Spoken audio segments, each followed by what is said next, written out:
All right, welcome back courtside here at the Salem Civic Center. Augustana advances to the national championship game. Yeah, that's us. They defeat Babson by the score of 68-48. I'm Pat Coleman here at Hoopsville courtside, joined by Bill Rowley, former head men's basketball coach at Southwestern University. And Coach, I'm still going to call you Coach. I appreciate it. Okay, that's good because I got nothing else. So Babson down 13 at the half. Rallies, not only gets back into the game, but takes the lead, goes back and forth for a while, and then it's all Augustana down the stretch. Well, obviously great adjustments at halftime for Babson. Augustana, first half was unbelievably defensive. Babson couldn't get into anything. So the coach Babson did a great job adjusting, came out.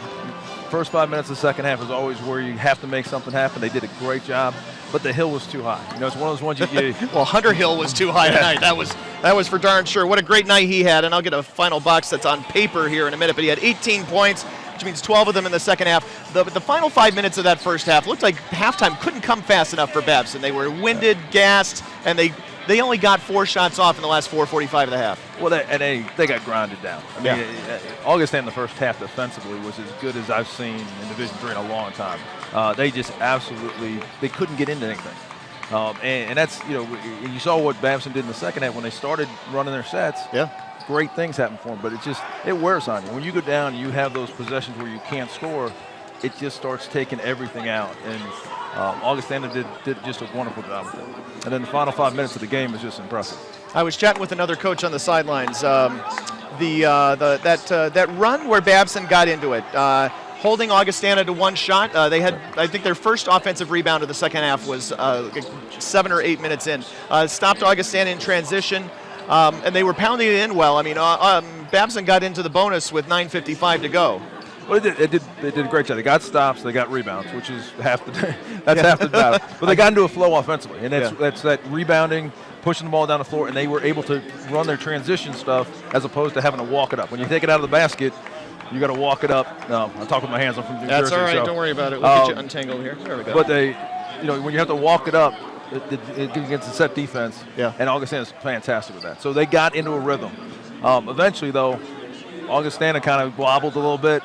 Got down a point, but then put on a show at the end. They sure did. They started hitting their shots. They were, I know, at one point 19 of 49 in the, which would be 7 of 19 in the second half. They were 4 for 10 from downtown, and most of that in that big run. At one point the run was 20-1. It might have finished 22 or 21-1 before it was over. I counted 5 threes, something like that. 5 yeah, or 6 or a 4 and a real long too. Yeah, something like that. Yep. But they just do so many good things. The point guard, number 14. Yeah, Hill. Hill was just incredible all through the game. And then their bigs did some great stuff on the roll. Did a great job on the boards.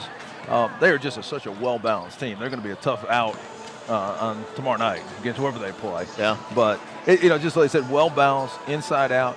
But again, got to give Babson a lot of credit to come back and battle and be down, and they could have gone teetering 1 or 2 ways. They showed a lot of character, got back, and again, when you're down 13 against a real good club, and you fight all the way back, and then all of a sudden, Augustana hit another gear, and he just, it just went downhill for him. So right, I'm sure seen it many times as a coach. You expend all that energy to get back, and oh, by the way, there's still another 6 minutes of the game you got to play.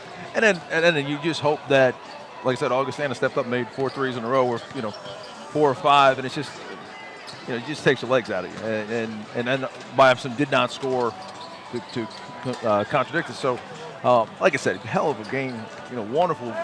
From a fan point of view, as now I'm more of a fan. Yeah. I'd say that was as good a Division III game as I've seen in a long time. Here on Hoopsville courtside, we're between national semifinal games here at the Division III men's basketball national semifinals, the Salem Civic Center in Salem, Virginia. I'm Pat Coleman, joined by Bill Rowley of Southwestern University. Coming up, we'll also talk with Jason Zimmerman of Emory University. He coached against both of these teams in the second national semifinal, Virginia Wesleyan and UW Stevens Point. We'll have him on to break down that game for us, and then we'll talk with both of the coaches And I just wanted to say Gray Giovanni's name one more time again like I did yesterday, but that's not the case. It's Bob Semling, of course, of Wisconsin-Stevens Point, and Dave Macedo of Virginia Wesleyan. Bill, last question, and then I'll let you go. You started alluding to, what might happen tomorrow night. Obviously we don't know who they're going to play. They're going to play somebody who likes to play defense, because everybody here likes to play defense. But what do you see for Augustana tomorrow against whoever they might get? Well, I'll tell you, as good as they are defensively, that gives you the best chance. And I thought for 40 minutes they did a great job defensively, did a lot of good things.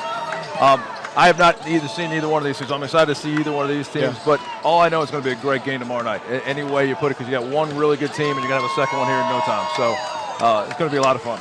All right, Bill, thanks a lot for joining us. Appreciate it. All right, that's Bill Raleigh, former head coach of Southwestern, and I'm going to run down final stats, and then we'll. Yeah, thanks. I'm going to run down final stats, and then I'll be joined by Jason Zimmerman of Emory University in a minute. I didn't bring my tablet on this trip, so this is the big tablet, the old-style tablet. First of all, for Augustana, they're led by Hunter Hills, 18 points, 6 of 16 from the floor, 2 for 5 from downtown, 4 for 4 from the line. I mentioned 12 of those in the second half, and you're going to find us. We got to find Jason Zimmerman? Yeah, okay. Griffin Pills with 10, a big 3 there. Nick Hefner with 9 off the bench. Brandon Mutzel with 8 off the bench. Total is 68, 23 of 54 shooting, 42.6%, 5 of 14 from beyond the arc, 17 of 22 from the line. They out-rebounded Babson 33-31, turned over the ball 9 times compared to the 18 turnovers for Babson. Babson led by Joey Flannery's 27 points, and welcome in Dave McHugh, who just called the game on NCAA.com. And Dave, kind of a meltdown at the end there, the final 5 minutes. I don't know, a meltdown as much as Augustana just changed gears. And it was, Babson got back into that first half rut where Augustana went, okay, this is what we're doing. We're taking the game over again. I will say a meltdown maybe by Flannery, that little moment with Straughter. That's what I was not really great, especially when you already have 4 fouls. Yeah. I'll say, though, that was happening all game, on and off the ball. Yeah. I think Straughter was getting into Flannery's head just a little bit. I don't know how I feel about that, to be honest with you. I think there was some stuff earlier on that maybe Straughter got away with. Yeah. Not in a malice way. I just mean the 4th foul that was a charge, I thought he lowered his shoulder, but I also don't know if Straughter was necessarily set. I didn't say that on the air. I talked about the shoulder. But they appreciate your I talked your about restraint. the shoulder, but in hindsight, I also know that Straughter was maybe still moving, but the shoulder sometimes trumps that. But you're there with a minute 50 or whatever it was on the clock. Yeah. And the refs are discussing something, and you start chirping at each other. The Right. ref comes over and tells you to cool it. Maybe that's a good time to cool it. And then both of them pick up the tee. And it just that's an unfortunate scenario. Yep. I'm going to take a second here to just send out some Twitter. But, Dave, your other thoughts on how that game went down? Listen, awesome effort by Babson. I think they showed at the beginning of the second half they aren't just some team from New England that nobody knows about. I think they proved they're worthy of being here. And we said they were comfortable coming in, having trailed at halftime 3 out of 4 games. Yeah. And now make it 4 out of 5. And they came roaring back. And it was amazing to see Augustana befuddled. And to see Coach Giovanni just literally have a face of confusion. I don't want to say confusion, but he was perplexed. Yeah. It wasn't like they were doing anything wrong. Babson had just changed gears. Yeah. And it was, you had an emphatic dunk in the first half that Johnson had that kind of sparked Augustana off of a Babson run. Yeah. Babson had an emphatic dunk that sparked their run. Yep. And then Augustana came back with a couple big shots that sparked their run. It was a good, I was also interested, there was a lot of X's and O's in that game. That's true. The 2-3 zone versus a man-to-man. Babson throwing a full court, then coming out of it, throwing some different looks at it. I'm kind of glad Augustana, for their sake, for winning, didn't stay in that 2-3. Because Flannery showed he was going to tear that thing apart. And they got out of it as soon as he showed that. It's good coaching, right? That's exactly what smart move. That's how you get here. The other thing I noticed too, you and I chatted briefly before you went back on the air after halftime, is Babson, of course, went into the locker room deflated, came out looking deflated. Yeah, it didn't look good. But then Flannery hit a bucket underneath a little baby hook right away, and bam, it was like a different story. It's like they got things back together. That's and right. it's interesting. How good would Babson have been if Wiki had a good game? Well, Wiki had a lousy game. Yeah, for all they did intents a and good purposes. job. Augustana did a great job on Wiki. But if he has his average game, this is this isn't a 20-point win. Yep. And I don't know if Augustana is necessarily leading most of the game. Yeah, welcome to the national semifinals. Yeah. And Augustana will be playing in the national title game tomorrow afternoon at 3 o'clock. For the first time since 1993, the Vikings will be playing for Walnut and Bronze in Division III men's basketball. Now we're going to be joined by Jason Zimmerman, the head coach at Emory University, who, as we mentioned last night on the Hoopsville coaches reception special, had the opportunity to coach against Wisconsin Stevens Point last weekend and also against Virginia Wesleyan back in January. So, Jason, welcome back. Thank you. Thanks for having me. What are we looking for here in Game 2? What do we see? Yeah, great game. I think it's going to be an exciting game. It's Stevens Point can really guard every possession, and they get a bad rap on playing slow offensively. They can play fast offensively as well. Yeah. And Virginia. Let me ask you: do they Sure. play slow offensively because they're trying to get by with 6 guys or 6.5 guys? Part of it. Yeah, Yeah. they play 7 guys, 6 guys really, and 7 guys, minutes. But and then Virginia Wesleyan is very explosive, and Moore kid can really score, and Montgomery, and they have a very good nucleus of guys that understand what it takes, and so does Point. So I think it's going to be a great game, and excited to watch it. You saw Virginia Wesleyan back the first week of January, and how much you've seen? I know obviously you haven't seen Corey Moore probably much since first week of January, but what did he look like then compared to what he might be now? Yeah, sure. He was really good in our game. So he had 37 against us. Yeah. So we guarded him So really well. he did all we right. guarded him really well.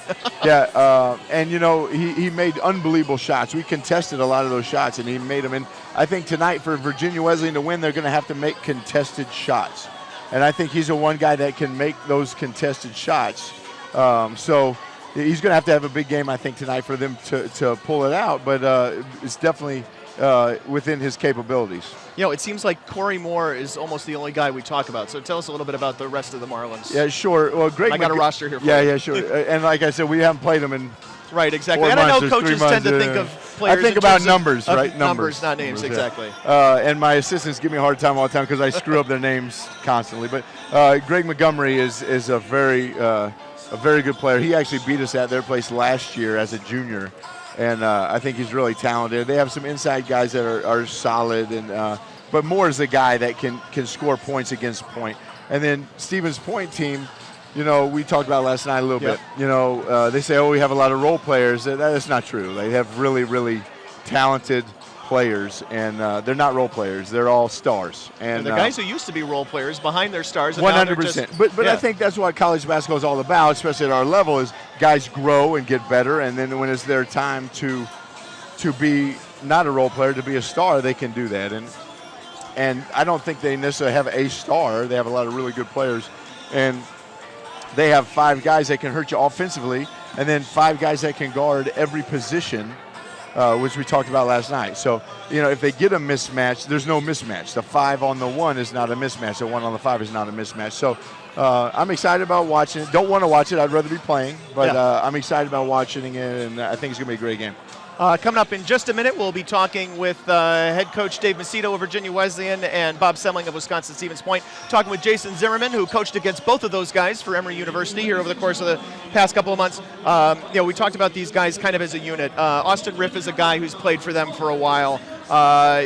Joe Ritchie is a senior. He's got a lot of playing time for them over the years. Just kind of break down those 2 guys specifically. Sure. I think Riff is the guy that makes them go, right? So he's against us last Friday. He was locked in to what his team needed to do. Yeah. If he needed to make a shot, he made a shot. If he needed to defend, he defended. And I think he's what makes them go. Richie and Richie are very good players. And the kid, number 12, and I set it down. That was Pelkoffer. Steve Pelkoffer was phenomenal last Friday. He sure was. Against us. So, like I said, all those 5 guys that start can be really good. I think Riff is what makes him go, though, and I think he's the guy that directs all those 5, 6 guys, and he's very talented and locked in, and I'm excited about watching this game.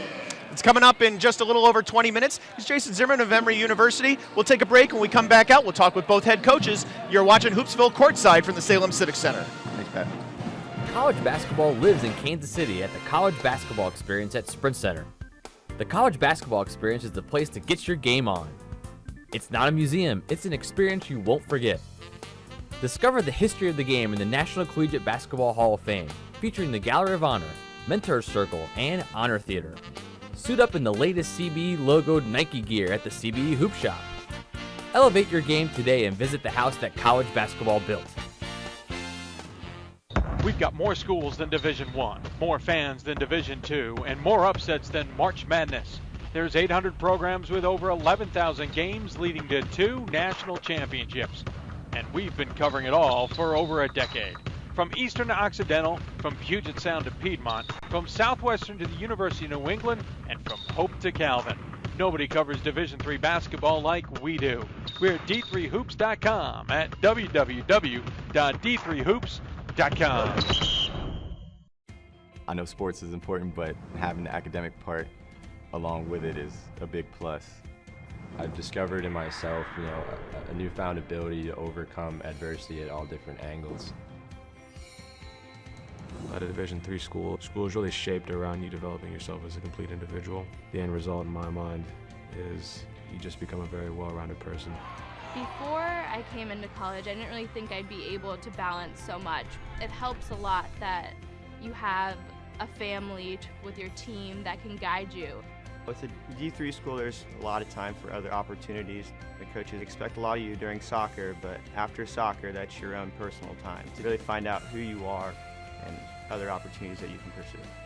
By balancing all of my interests, basketball, my leadership skills, and academics, I'm able to better prioritize my life and to manage it.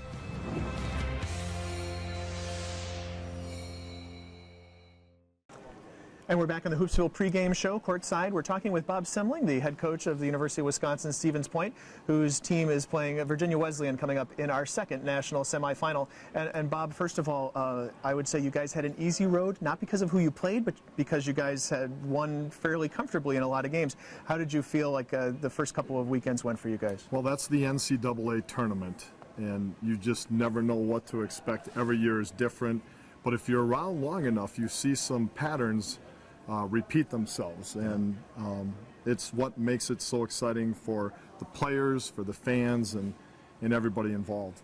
You had a NAC school again, and you had Emory again, and a team from Texas. But I want to talk about that East Texas Baptist game just for a second. 23-8 at the half was the number that jumps off of everybody. Obviously, there's 4 real good defensive teams here this weekend, but none of them held an opponent to single digits and a half. We were close to perfection, where everything, every screen, every pass, every dribble was contested the right way. We had all 5 guys. They were accountable. They were where they needed to be, and that rarely happens. And for us to be that good for that long of a stretch in the first half was pretty amazing as a head coach to watch it. You've got a team with maybe not 1 or 2 individual standouts, but very balanced. 5 guys averaging in double figures, and then you don't play much more than that. It's basically, you're bringing 1 or 2 guys off the bench. How's it been? Is this kind of a different Stevens Point makeup than in years past? Yeah, and we've been like this in some years where we haven't had the deep bench, and we've really rolled maybe 5 to 7 guys. 6 guys has been really good to us, and we feel very comfortable. Our guys are used to it now. The stamina factor is not an issue. And certainly with the media timeouts in the NCAA tournament really helps. And is that different than the WIAC regular season? We only have 2 during the regular season, and so we definitely have, and now we have TV timeouts, so it's an extra 15 minutes or 15 seconds. It might seem like 15 minutes if you're sitting at home waiting for the game to come back. And you guys also, I mean, characteristically, especially this year, taking care of the basketball, averaging, I think, just maybe a hair over 8 turnovers a game, and I would have to imagine that has to be something that makes you happy. All year long, we've been very consistent at being sure with the ball. Our decision making has been really good, and it's been consistent. But also, obviously, together with the defense and with our three-point shooting. Those are the 3 areas where we've really been solid and among the best in the country. If it comes down tonight or one time this weekend and you need 1 shot with the game on the line, who's the guy? It will depend on the situation, honestly, because of matchups and hot hands. And our guys, I completely trust them. We do not have set plays. Our guys play the game and take what the defense gives them. Okay. And they're very comfortable doing that under 10 seconds and continuing to grind and make a play for each other. And so, but there's no question that we do try to get the ball to guys who are hot or have a favorable matchup throughout the game. But late game like that, you have to trust your team, and we've been in those situations so often. That's Bob Semling, the head coach of Wisconsin Stevens Point. We'll be back with Dave Macedo of Virginia Wesleyan after this. I used to never really talk. Ever. I was scared and shy. It was hard to look at people's faces. I was afraid if I said something wrong, everyone would laugh at me. But then I started to play golf with Special Olympics.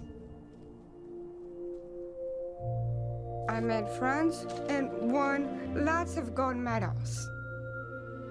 But I learned more than just playing golf. Special Olympics helped me to find my voice.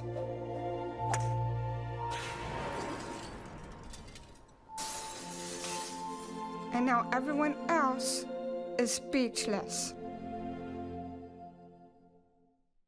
We've got more schools than Division I, more fans than Division II, and more upsets than March Madness. There's 800 programs with over 11,000 games leading to 2 national championships. And we've been covering it all for over a decade. From Eastern to Occidental, from Puget Sound to Piedmont, from Southwestern to the University of New England, and from Hope to Calvin. Nobody covers Division III basketball like we do. We're at d3hoops.com at www.d3hoops.com. Division III allows you to be able to give yourself to other things. Not even just participate in them, but really get involved with them if you want to. There's a lot of interaction. It's not just sitting back, taking notes. You're actually doing hands-on things and better preparing yourself for your major. Choosing a Division III school, I've had the opportunity to develop my leadership skills and to be more involved on campus. Division III in athletics, affords students the opportunity not only to participate in intercollegiate athletics at a competitive level, but also gives them the opportunity to, engage in the other interests in their campus and in their lives outside of that sport and outside of the academics on the campus. And to have opportunity to have time to join clubs and being able to play basketball, it allows you to just be able to do everything you want to do. I wouldn't change it for the world.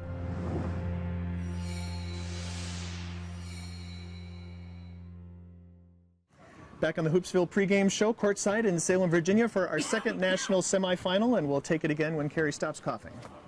Doesn't look like courtside either. Yeah, I know, but that's the name of the show. Hoopsville courtside. All right, 3, 2. Back here in Salem, Virginia at the Salem Civic Center, Hoopsville courtside as we get ready for our second national semifinal between Virginia Wesleyan and Wisconsin Stevens Point. We're talking with Virginia Wesleyan head coach Dave Macedo, who has his team back in familiar territory here at the Salem Civic Center, of course, the host of the Old Dominion Athletic Conference Championship Tournament every season. So you guys play here on a regular basis, although, getting to this weekend in the tournament now has actually been since 2007. Yeah, it's been a while. And, you've been itching to get back. I think you need some good fortune and obviously some things to go your way. And we've been close, but we just haven't, quite got there. And but we've been consistent, and we're glad to be back.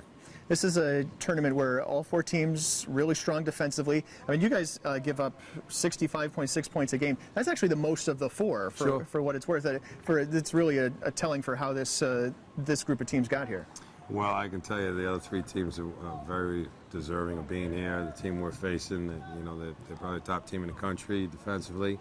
And, we'd like to think at times we could be pretty good too. But, we're going to have to play our best. And, it's going to be who comes out there and who sets the tone in the half court. Their game, we're talking about Stevens Point, their game against East Texas Baptist in the round of 8, right, where they held them to 8 points in the first half. What did you see out of that game defensively that you guys are trying to prepare for? Well, just that they're so disciplined, they're so efficient that they all have 5 guys flying around. They do things the right way. They don't lose guys. They're very physical, tough. They don't foul. They do a lot of things very, very well, and they're pretty balanced, and they have good chemistry. So that makes them a championship-type team, and that's why they've had so much success and tradition. And, there's no secret, but we're going to have to do something to really try to, play our game and play to our strengths. And what are those? What are the strengths you're looking to play up? I'd like to say that, we're going to be able to, do some things a little bit more efficient than we have in the past, and we're going to have to really rely on, being disciplined in the half court. Obviously setting good screens, setting our man up, doing some things that, just good basketball. Because they are very good, and they're not going to give up much and give us anything, that I think easy. Everything we're going to get, we're going to have to earn, and hopefully we can, use our strengths, our athleticism, some other things we do well to really, try to play our game a little bit more. One of the things you guys really have done well over the course of the past couple of years is shoot the 3. Over the last couple of years, I think you've set the record 2 years in a row for your program. How has that, opened things up for you? Well, it's a big part of our offense. Sometimes 3 is better for 2, but they got to be good shots, and at times, we can take tough shots and it can hurt us. So hopefully we're able to make shots. We're going to have to in the next couple games if we're able to get advanced. I think anyone who makes shots this time of year makes things on the defensive end and other parts a little bit easier. It covers up for some of your mistakes. But we got some guys that can put the ball in the hole, and hopefully they've saved their best for last. And lastly, in 2006, when you guys came here, you had a stud sophomore guard who had a huge tournament, had a real big game in the championship game. For us in the media, we can draw the parallels, but do you ever see anything like that when you think about this team? Well, I think of Ton and Ton Belenga was talking about, and he was just, he's clutch. He was clutch in March. No fear. Did all the little things. Wanted a big shot. We need some guys to obviously step up and be like that for us, and we'll see who's going to emerge. We got some ideas, but our best players have to play well. There's no secret to that, and we got to get positives from everyone. It's Dave Macedo, head coach of Virginia Wesleyan. His team takes on University of Wisconsin Stevens Point coming up in just a few minutes. We'll be back to wrap up Hoopsville courtside in just a minute. We've got more schools than Division I, more fans than Division II, and more upsets than March Madness. There's 800 programs with over 11,000 games leading to 2 national championships. And we've been covering it all for over a decade. From Eastern to Occidental, from Puget Sound to Piedmont, from Southwestern to the University of New England, and from Hope to Calvin. Nobody covers Division III basketball like we do. We're at d3hoops.com at www.d3hoops.com. I know sports is important, but having the academic part along with it is a big plus. I've discovered in myself, a newfound ability to overcome adversity at all different angles. At a Division III school is really shaped around you developing yourself as a complete individual. The end result in my mind is you just become a very well-rounded person. Before I came into college, I didn't really think I'd be able to balance so much. It helps a lot that you have a family with your team that can guide you. With a D3 school, there's a lot of time for other opportunities. The coaches expect a lot of you during soccer, but after soccer, that's your own personal time to really find out who you are and other opportunities that you can pursue. By balancing all of my interests, basketball, my leadership skills, and academics, I'm able to better prioritize my life and to manage it.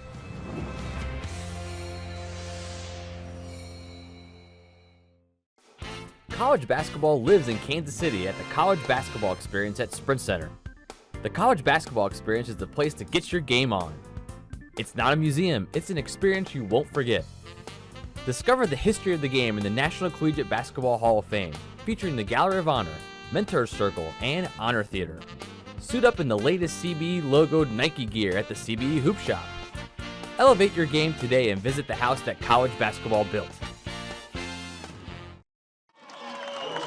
And welcome back, Hoopsville courtside, as we get you ready for the second national semifinal between Virginia Wesleyan and the University of Wisconsin Stevens Point. I'm Pat Coleman, self-producing, which is why I had to walk into the shot. But we're getting ready for starting lineups coming up here in just a couple of minutes. Don't forget, scroll down on this page if you're on d3hoops.com, and you'll see the ncaa.com live stream. Brian Bosch and my colleague Dave McHugh will be calling the game here for NCAA.com from courtside. So they'll have all the play-by-play live video for that game coming up in just a couple of minutes. As we get you ready here, just a reminder, Virginia Wesleyan, 27-5. They were an at-large team out of the Old Dominion Athletic Conference. Lost 3 regular season games to Randolph-Macon. Lost once to Emory. Lost once to Eastern Mennonite. And that's it. They've been on a tear. They played all 4 of their games away from home to get here. They're facing Wisconsin-Stevens Point, 25-5. They were an at-large team as well out of the Wisconsin Intercollegiate Athletic Conference. And for a span of 7 years, these teams combined for 4 Division III men's basketball national championships. 3 of them by the Pointers, 2004, 2005. Virginia Wesleyan took the title home in 2006, fell a couple points short in 2007, and Wisconsin-Stevens Point came back and won the national title, its 3rd in Division III men's basketball, back in 2010. Bob Semling, head coach of the Pointers, Dave Macedo, head coach of the Marlins. They've been here before, but these players have not. Virginia Wesleyan has played here in the Old Dominion Athletic Conference tournament over the course of the past few years, but the Final Four is a much bigger stage, and here on the national semifinals, we'll see which of these 2 teams, 2 of Division III's powerhouses in basketball over the past decade, get to advance to play Augustana for the national championship tomorrow afternoon.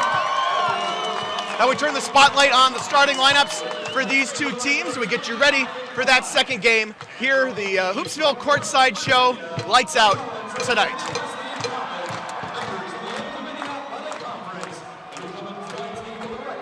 On 27-5.